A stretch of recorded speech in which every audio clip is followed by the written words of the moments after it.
Hey there, welcome to Occupational Therapy 226.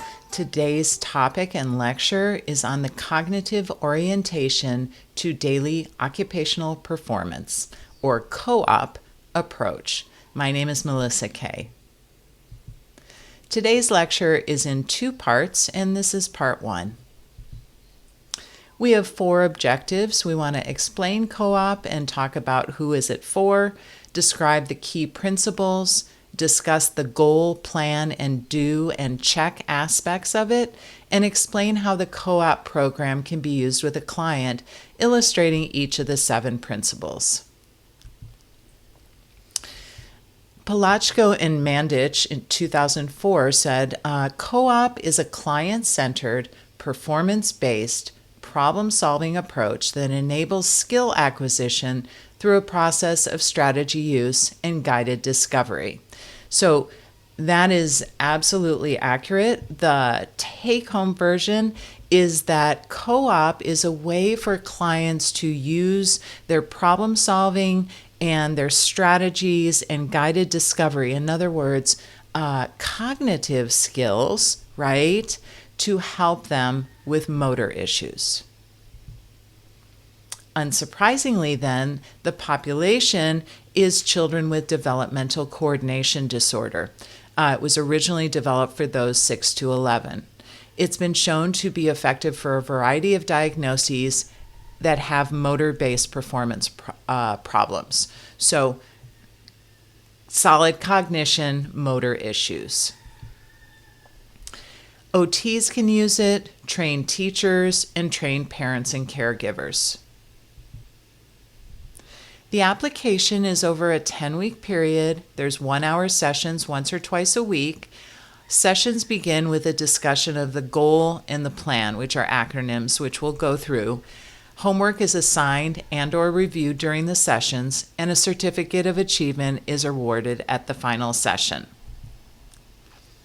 There's a number of benefits, successful and effective for improving motor performance. Intervention matches performance contexts.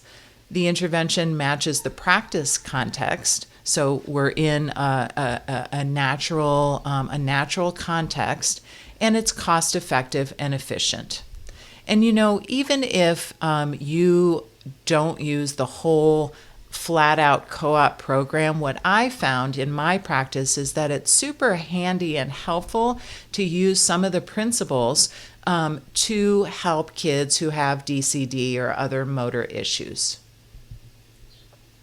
The foundations come from behavioral and cognitive psych, health, human movement science, and also OT. There's a number of objectives.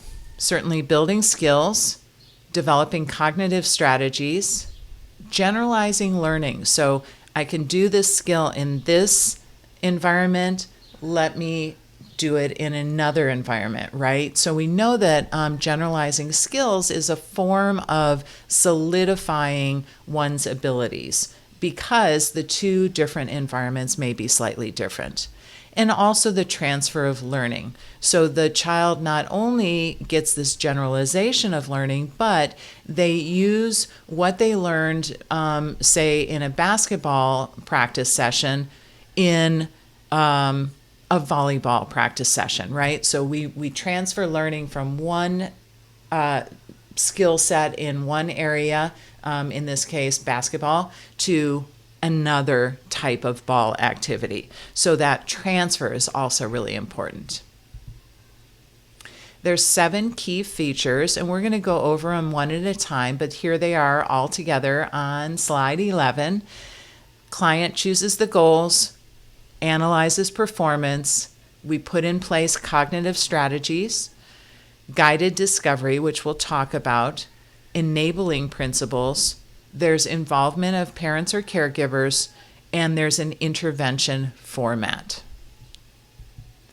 This is slide 12, and you can have a look at it at your leisure. It's from the co-op book, and it outlines those 7 steps, which are in the circles, and talks more about the variety of different aspects associated with them in the squares below.